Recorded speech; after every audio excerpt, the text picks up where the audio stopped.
Hello, everyone. Welcome to Southern Gal True Crime. I hope everybody is having a good Sunday. I hope you're taking it easy and relaxing. That is what I have been doing. I did a four hour live stream last night, so this one won't be as long. But I just wanted to kind of do a special True Crime Sunday during the day because some of my subscribers and viewers can't make it to the evening or late night lives that I do. So, and I came across an article of a list of some of the cold cases that were solved in 2023, and I thought it was very interesting. Most of them, the cases I had never heard about. So once again, it's and they come from all over the country. So once again, we have cases that aren't most cases don't get the national attention. Sorry, I'm multitasking here. My second self on my computer is misbehaving as usual. But anyway, most of these cases haven't got a national attention. There may be one or two in there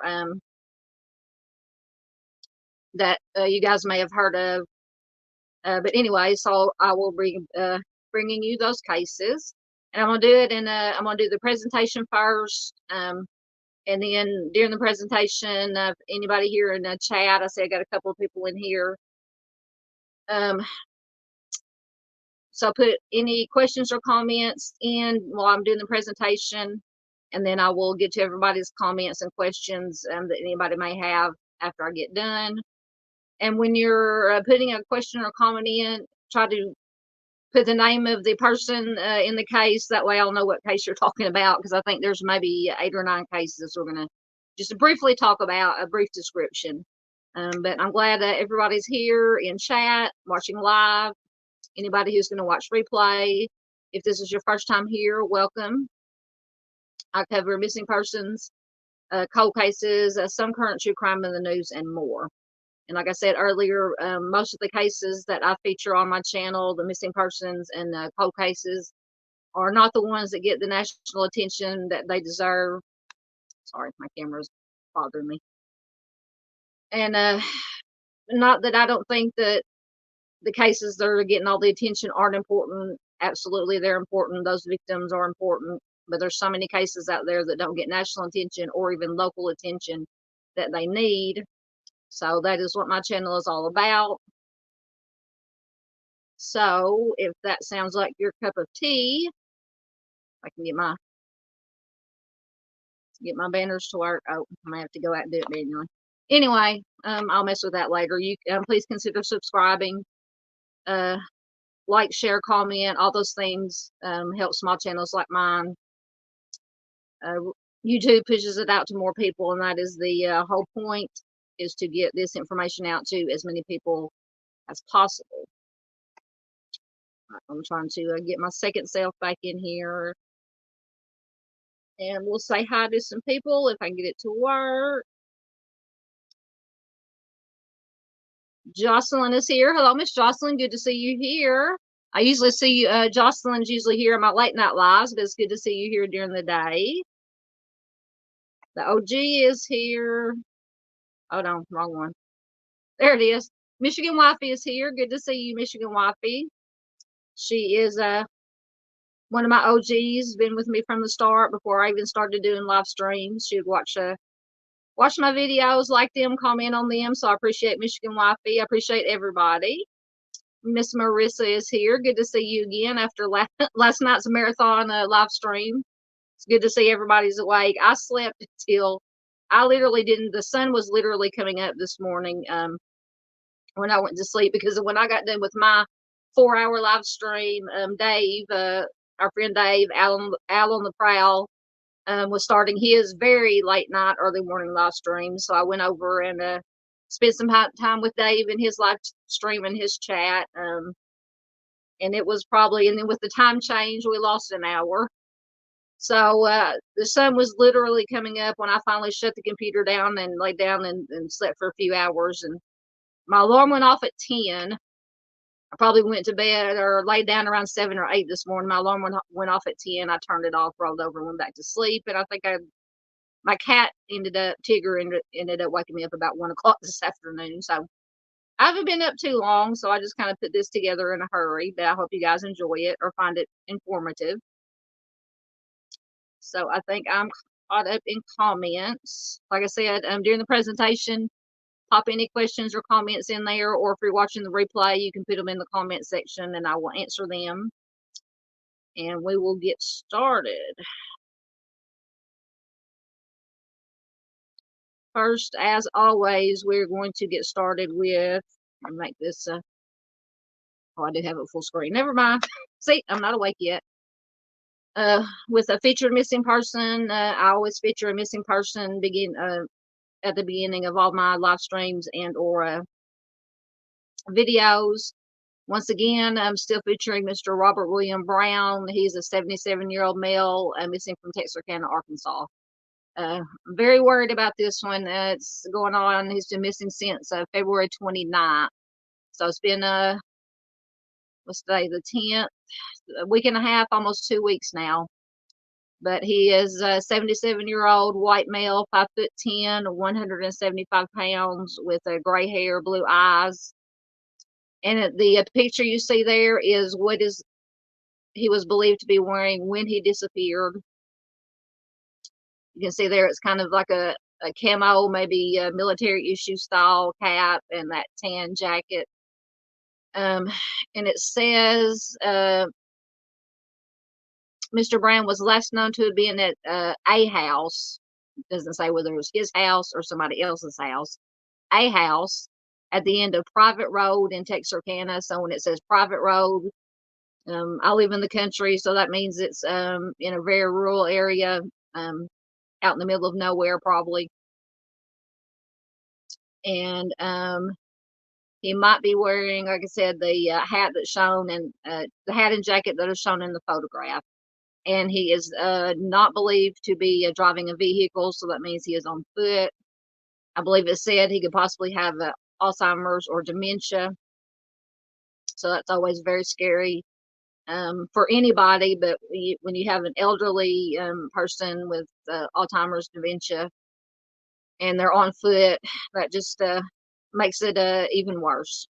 So if you have any information, if you're in the Arkansas area, Texarkana area,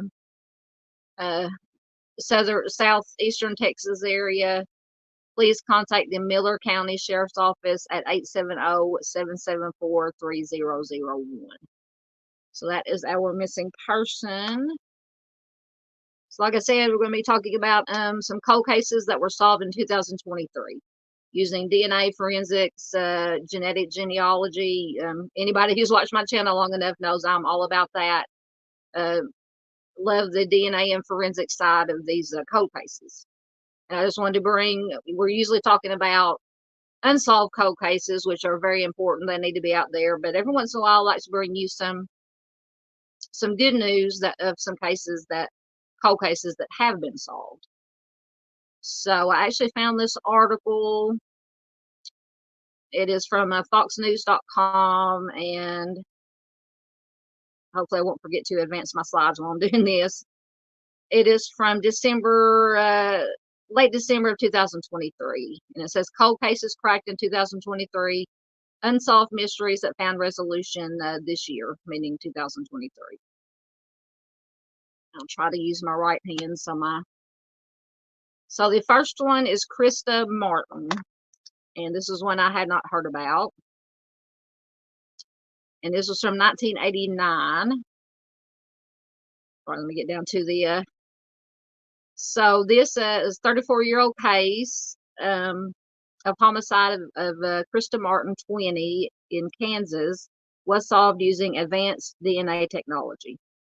DNA evidence was collected after the October 2nd, 1989 essay and homicide of Krista. But at that time, obviously, the testing we have available now was not available. Various attempts to find a match over the years were unsuccessful until 2021, when a genealogy team, including an FBI special agent and a Wichita police detective, identified a man named Paul Hart as the suspect. And apparently, Paul Hart was a neighbor of Krista's at the time, and this is according to police reports. The department said that charges would most definitely have been filed against Hart if he were still alive, but apparently he passed away in a car crash in 1999.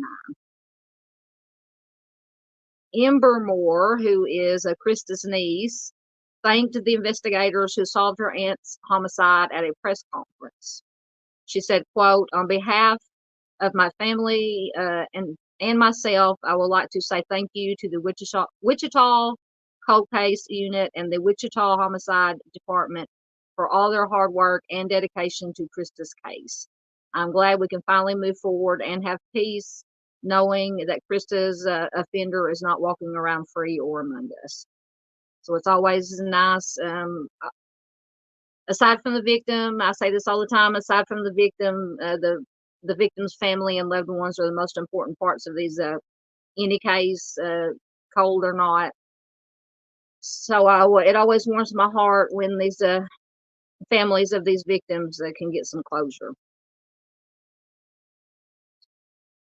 Next, we have this is a 51-year-old case, so very, very, very old, from 1972. It says investigators cracked 1972 cold case homicide of a 9-year-old girl, and this is Debbie Lynn Randall, and it is from Georgia. So Georgia authorities solved the 51-year-old case involving the homicide of 9-year-old Debbie Lynn Randall. Debbie Lynn was abducted, essayed, and strangled in 1972 while walking home from a laundromat.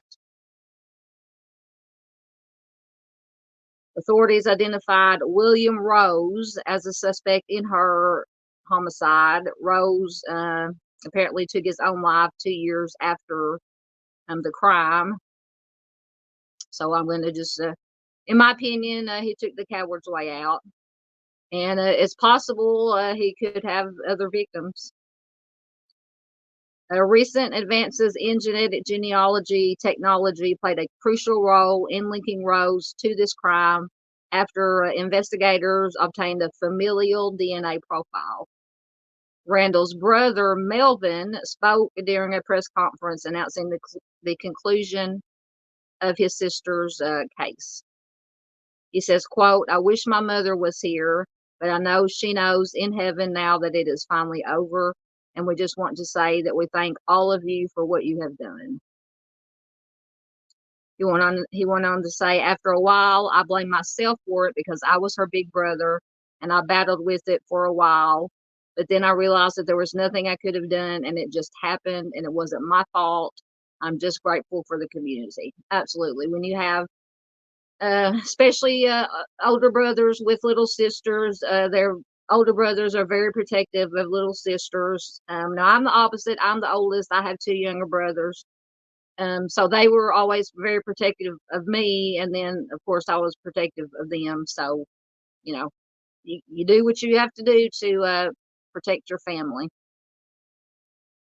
So that was the solved case of little Debbie Lynn Randall. Next, we have another younger. This is from 1985, and this is from West Virginia. Jeremiah Jerry Matthew Watkins. West Virginia man was arrested in connection to 1985 cold case. Said he, and I forgot to say trigger warning at the beginning of this video. Trigger warning for the whole video. Not too graphic, but with the nature of the things we discuss, it's always disturbing. So this West Virginia man said that he stabbed a 13-year-old boy in an argument over a bike. You know, something just as mundane. And we were talking last night, I think in Dave's live stream, some of the stories he was sharing about some kids had over a jewelry, some kind of chain or something, and pew pew broke out. You know, they brought out the firearms over just something as mundane as a necklace, a chain, gold chain. But apparently back in in the 80s, it happened like that too, just over what I call stupid, asinine, mundane stuff that people just resort to violence so fast. But anyway, after nearly 4 decades, a breakthrough occurred in the cold case of a 13-year-old West Virginia boy whose life was taken in 1985. Jeremiah Jerry Matthew Watkins was stabbed to death in Terra Alta, West Virginia. His body was found in a shallow hole near railroad tracks. The Preston County Sheriff's Office arrested 56-year-old David Monroe Adams for a second degree in connection with the case. Adams, who was 18 at the time of the crime, confessed that an argument over a stolen bicycle led to Jeremiah's homicide, and this is according to the sheriff's office. So, like I said, just back in and I grew up in the 80s, or I was preteen, adolescent in the late 70s, and then a teenager into the 80s. We settled, at least in my neck of the woods in the country. Even the girls, if we had a beef with each other or something, we would go out on the playground and have a little tussle and get sent to the principal's office, and then we would be friends again by next recess or by lunchtime.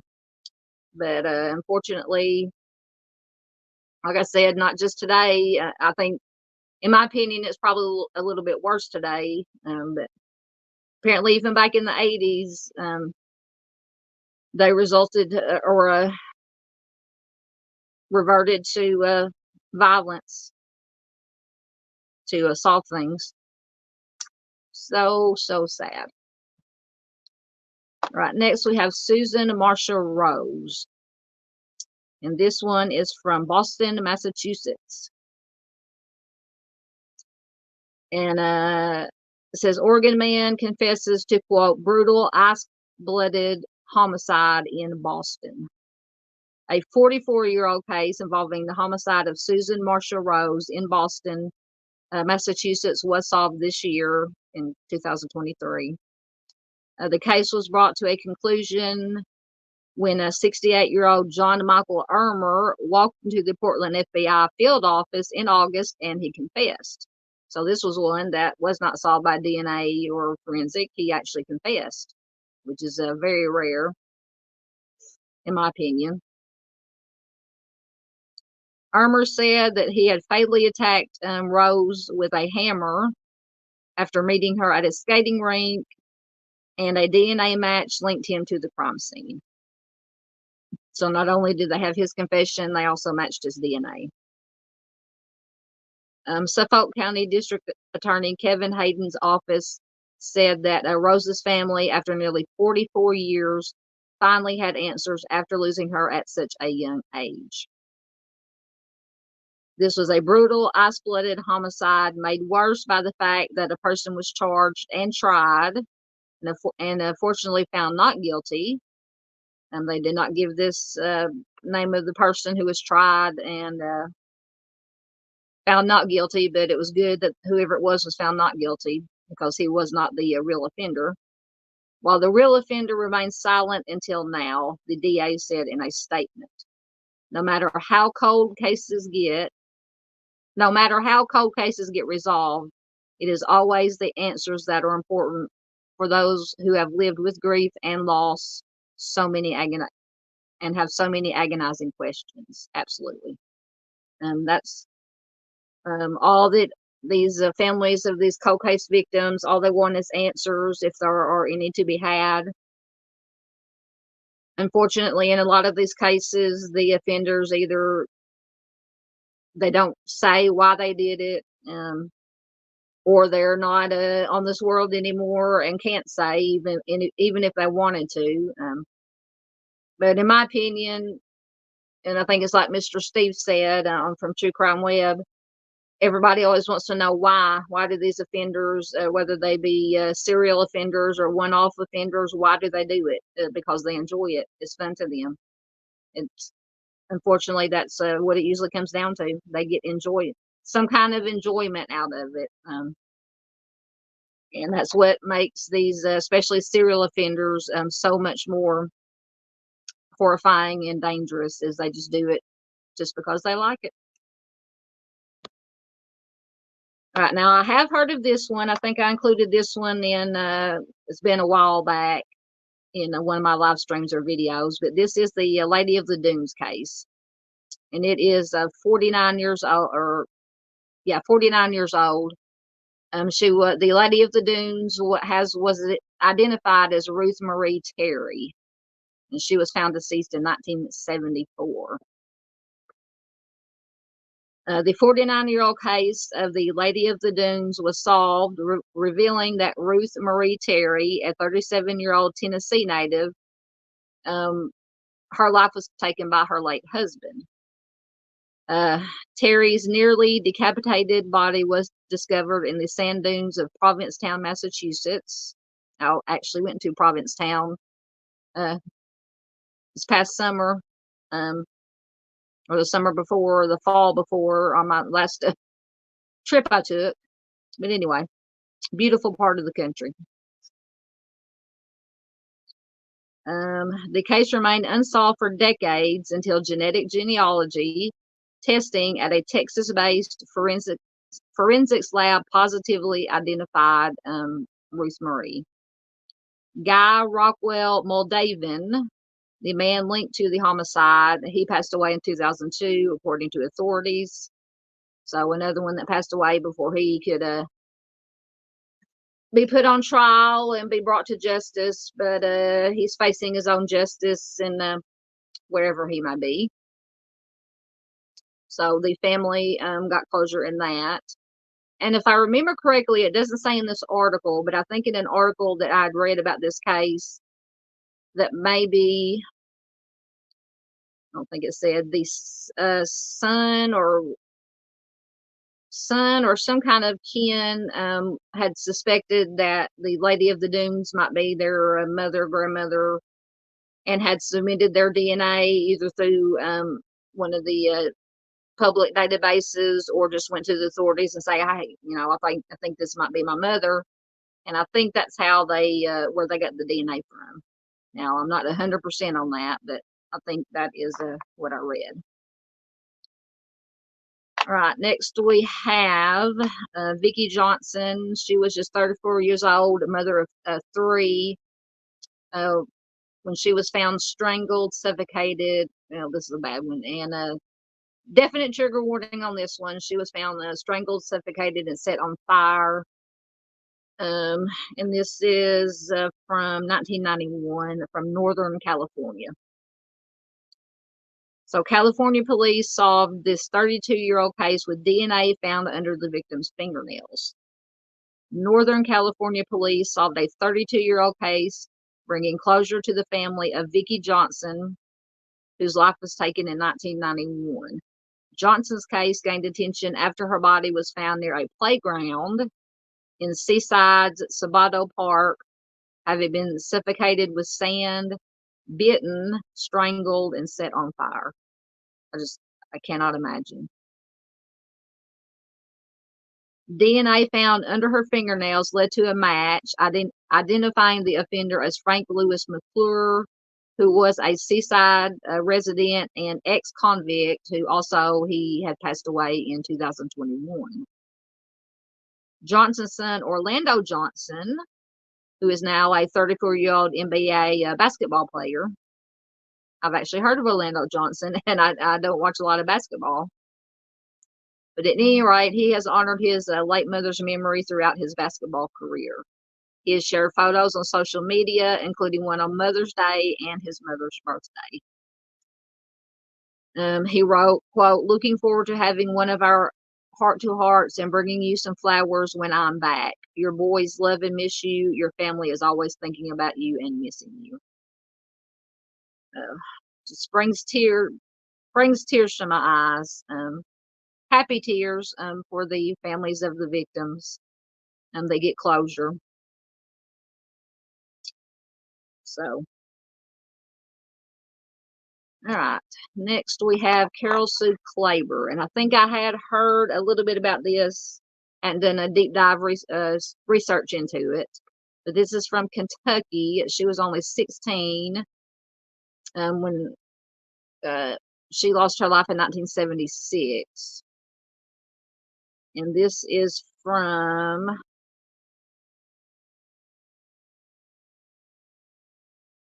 Kentucky. So the Boone County Sheriff's Office in Kentucky solved a 46-year-old case involving the homicide of 16-year-old Carol Sue Klaber. Klaber's body was discovered in a roadside ditch on Chambers Road in Walton, Kentucky on June 5th, 1976. The initial investigation led by the Kentucky State Police revealed that she had passed away from blunt force trauma with signs of strangulation and SA. With the help of advanced DNA testing, detectives identified Thomas Dunaway, and it's probably Mr. Dunaway there on the right side of the slide, as Klaber's offender.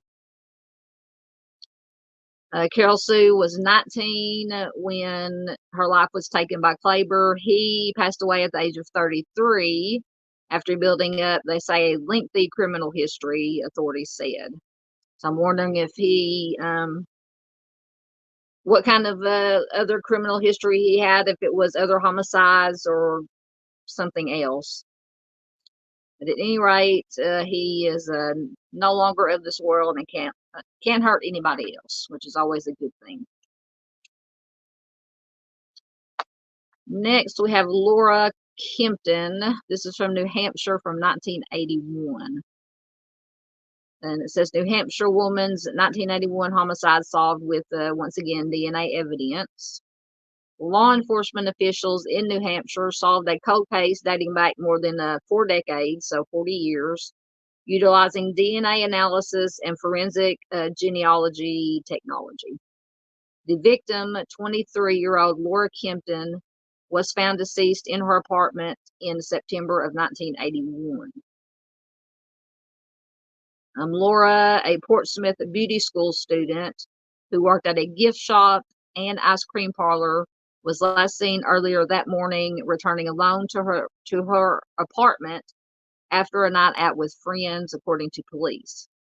Ronnie James Lee, the man that police say is responsible for her homicide, he passed away apparently from an overdose, OD, in 2005. Laura's family issued a statement expressing their deepest gratitude to the Portsmouth Police Department. They said, quote, "Their diligence and determination, along with extraordinary personal commitment over the past decades, have led to this moment for Laura." So another family that got some closure, got some answers. we're always happy for that. All right, next we have Patricia Carnahan. This is from California from 1979. And apparently her case was solved in 2023. And it says, quote, unprovable SA case in California is cracked with DNA. Authorities in Washington state utilized DNA evidence from a separate crime to make an arrest in one of the nation's oldest cold case homicides. Excuse me. Harold Carpenter, 63, was arrested in connection with the 1979 homicide of Patricia Carnahan in California, a case that had remained unsolved for decades. Carnahan had been assaulted, strangled, left for dead at a South Lake Tahoe campground. A critical lead emerged when DNA from a Spokane, Washington SA case in 1994, initially deemed, quote, unprovable, was retested. The DNA match linked Carpenter to Patricia's homicide. And every untested kit could be a potential break in a cold case, Washington Attorney General Bob Ferguson said in a statement. Hard work and cross-state collaboration made this case successful. I'm grateful for the hard work from law enforcement to pursue justice in this case. Absolutely. So this one was solved by retesting evidence. So that is why, in my opinion, and I'm sure anybody's opinion will be, that's why it's so important to keep and save and preserve any and all evidence, in the hopes that years later, in this case 40 years, that it could be retested, possibly, if it's preserved right and there's enough of it, could be retested and help solve a case. Because I believe it said this DNA was from actually another case. And when they retested it, they matched it to the DNA from Patricia Carnahan's case. So that is excellent, I think. Yeah, that was the last one. All right, let me see what we got going on.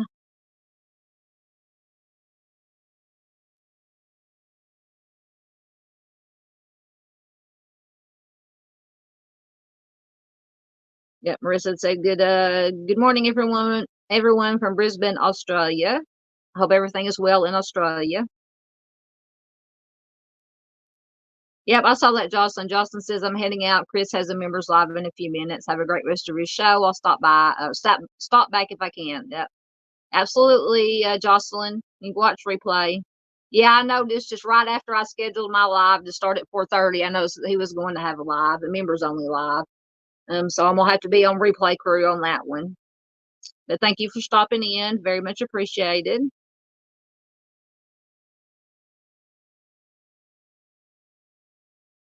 And Marissa says, Susan Rose, I think the man who was found not guilty probably walked around with people doubting him until the confession happened. Yeah, unfortunately, that is when you have somebody who, and evidently whoever this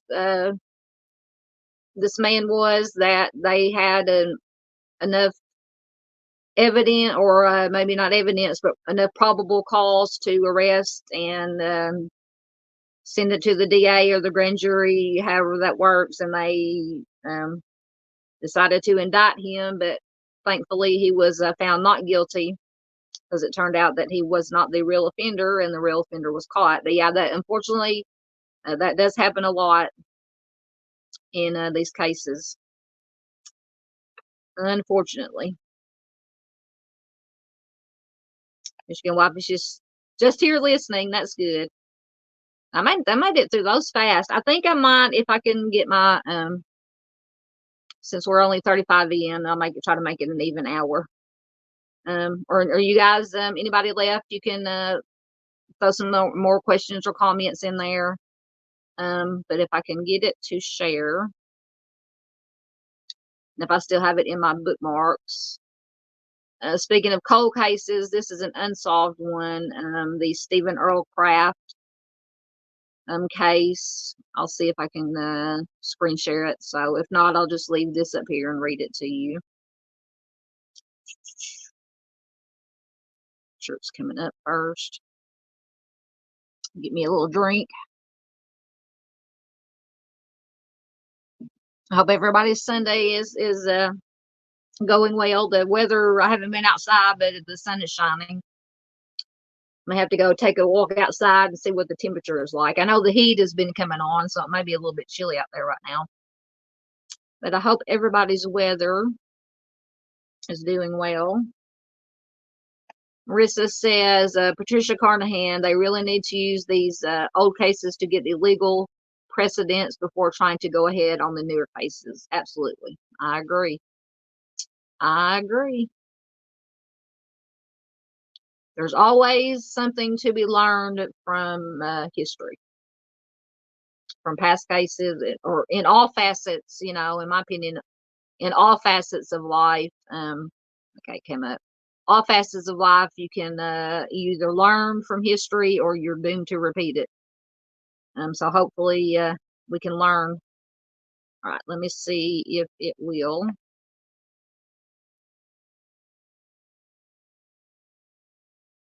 Michigan Wifey says it's going to be nice next week, and I hope so. I have a brother and sister-in-law. My middle brother and sister-in-law live in Minnesota, so I don't know how their weather has been this winter. Here in Arkansas, we're kind of in what they call our blackberry winter.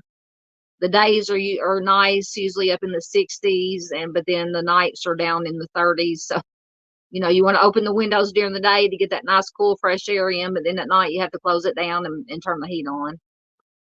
We don't get here in Arkansas. We don't get fall or spring, unfortunately. We usually go straight from winter to summer, from either a mild winter, which we had a pretty mild winter here this year. We either go, from a really cold or mild winter to a very hot 100-degree temp, 100% humidity in the summer. But that's Arkansas. I don't know if this is going to be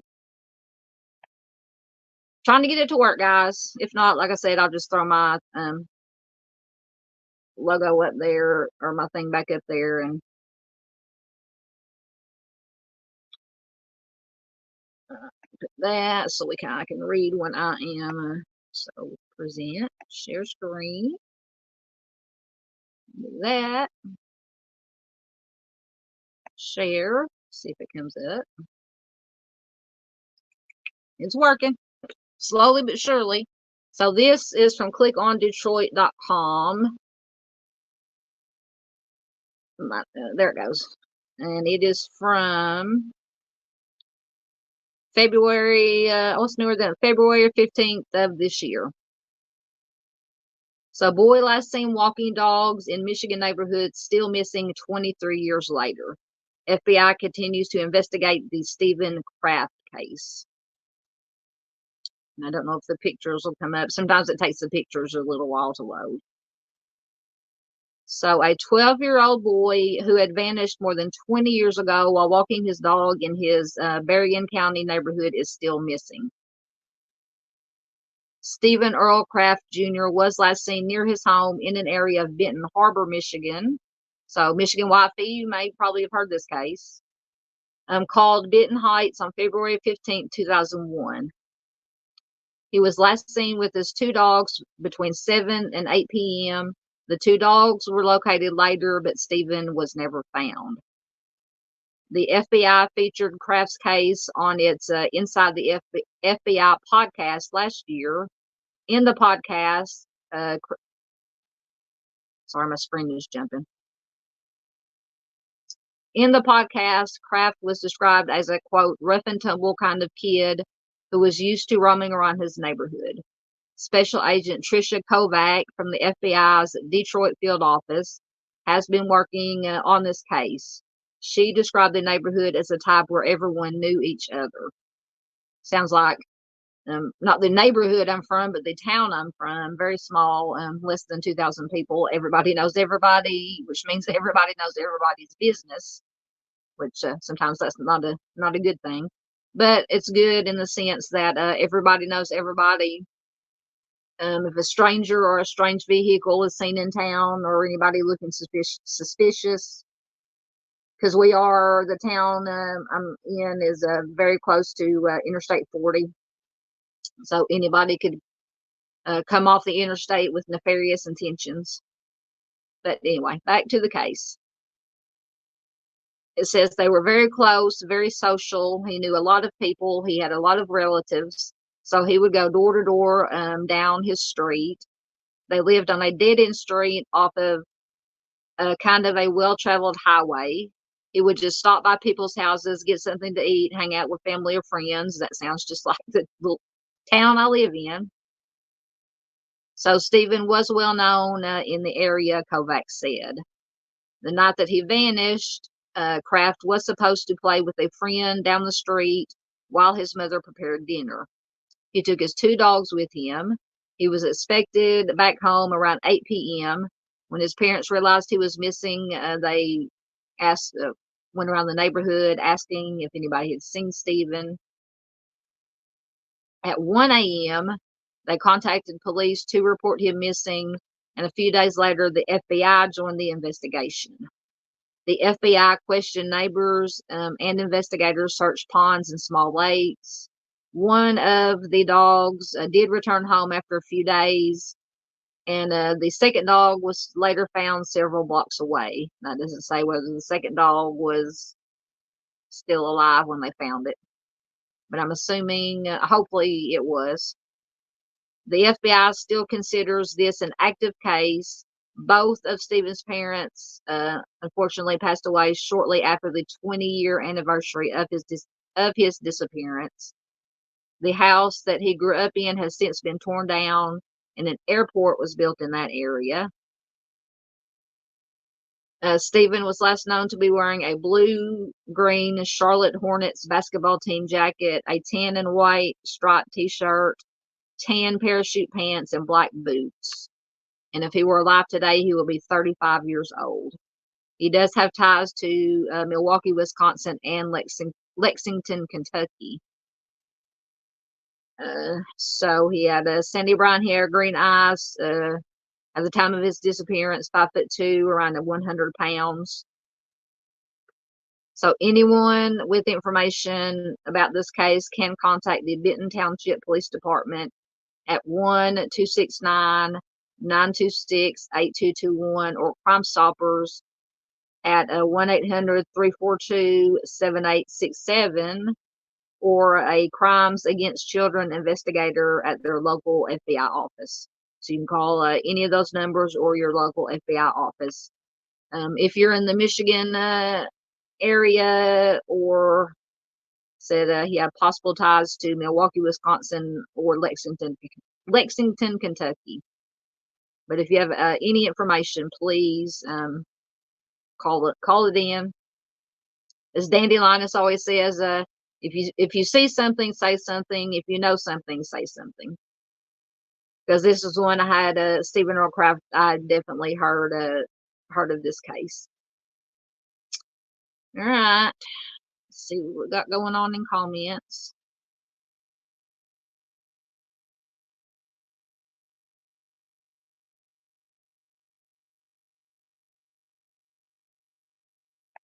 Yes, Michigan Wiley said it was the United States warmest winter on record. Yeah, I don't even think we may have had a little bit of snow. Here in Arkansas, if we get two flakes of snow, people lose their minds and go to Wally World and buy all the milk and bread and toilet paper up. But yeah, it was very Arkansas's winter was very mild. So that usually it's kind of bad because usually when we have a mild winter down here, we have a very bad severe weather season. I'm hearing what they call Dixie Alley severe weather season, which basically is 12 months out of the year.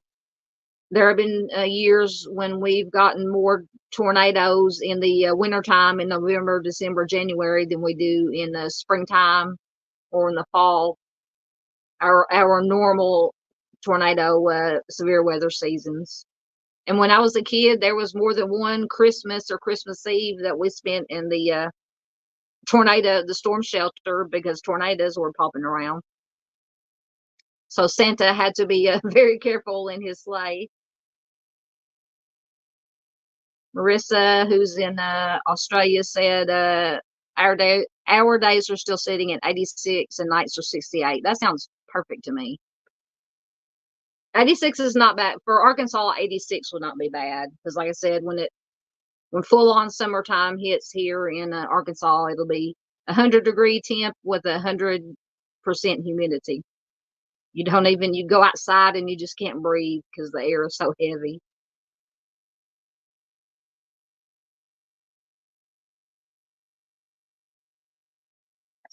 You, uh, oh, Marissa is exactly right. In the small town, everyone knows your business, and if they don't, they are sure to make it up. Absolutely. Yeah, because when I was a kid, being, like I said, town I live in, under 2,000, we may barely have squeaked up to 2,000, but definitely not over. So when I was a kid, teenager, I couldn't get away with anything. None of us could in our group. Um, because like you said, everybody knows everybody. Everybody knows everybody's business. And if they don't, they're going to make it up. Everybody knows who your siblings are, who your parents are, who your grandparents are, who your great grandparents are, your aunts and uncles. So I couldn't even go the next town over to do any shenanigans, because that is where my dad lived, is in the next town over, and that is where my mom met my dad. So all their friends knew that I was their child, and so I couldn't even go the next town over and get in trouble. So I was just doomed.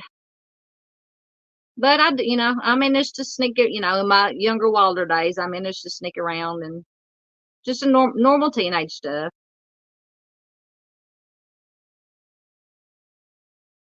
Marissa says, we have just entered autumn. We had a very late starting summer. It probably won't cool down for a couple of months. And Michigan Wifey says that she heard it's beautiful in Australia. I have an aunt who has a friend and his wife. The friend and the wife uh, are originally from Australia. They moved to the States. I don't know if it was for work or what it was for. And my aunt has been so they go back and visit their family in Australia, and my aunt has gone with them several times. And she says that, and I don't know what part of Australia they came from, but my aunt says Australia is gorgeous. And I want to go because on my dad's side, we are Irish. And if you knew my last name, it's definitely Irish. Um, my mom and my middle brother and sister-in-law and my aunt have been to Ireland. I think that's what they did for my mom either a couple of years ago as her either birthday present or Christmas present. They took her to Ireland. And my dad has passed, unfortunately. He passed over 20 years ago now. Um, but it's on my bucket list to get to go to Ireland before I get either I pass or get too old to go. Because I would definitely want to go see take in some of my mostly Irish heritage, because my brother did uh, put his DNA into one of the public databases, and it came back, of course, like 47% Irish, and then the other half from my mom's side was Native American, German, and European from my maternal grandmother. European, and then German and Native American from my maternal grandfather's side. So maybe one of these days I will make it over to Ireland, and I think we're going to try to go to Italy at some point, because once again, my middle brother, they get to travel all the time. His wife is Italian, and she still has family in Italy, and they've been over there numerous times. So my mom and my aunt are definitely going to go to Italy with my brother and the sister-in-law. If I can save up enough money, I might get to go too. But anyway.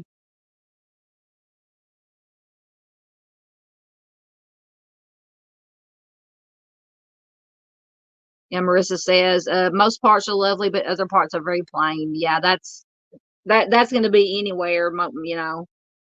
Here in Arkansas, we have of course, where I live, it's farmland, so it's flat. But then we have the mountainous areas, Ozarks, and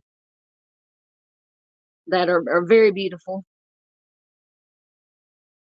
Ooh, Marissa, that sounds like our Arkansas weather. Marissa said most of our summer days were 104 with at least 90% humidity. I can relate, girl, sister. Yep. Marissa says, I plan to go to Ireland in 2026. I was majority raised by my great grandmother, who was a Corcoran Burke from Tipperary. Yeah, and I can't, shame on me, I can't remember. My brother, my middle brother, is thank God, he's the local historian, family historian on my dad's side of the family, the Irish side. So he can tell you what part of Ireland that, because my either great great or great great great grandparents came over during the potato famine, came into Ellis Island. And when they came, they dropped the O from in front of the rest of my last name, dropped the O part of it to sound less Irish, because unfortunately back then Irish immigrants weren't looked upon too kindly. But yeah, if you knew my my last name, which I won't, you know, not that I don't trust you guys, but you never know who's watching the crazy folk out there on YouTube. So I don't divulge very limited personal information. But yeah, and if you knew, my dad literally looked like a leprechaun. He was about it. I'm 5'3". He was about as short as I was. Bright red hair, bright blue eyes. He kind of looked like the Lucky Charms guy mascot on the front of the Lucky Charms. Um, yeah, definitely could tell he was Irish. Yeah, Marissa says better safe than sorry. Yeah. Like I said, I try, you know, to divulge as little personal information as possible, because they're, like I said, not that I don't trust you guys and when I say guys, I mean guys and gals.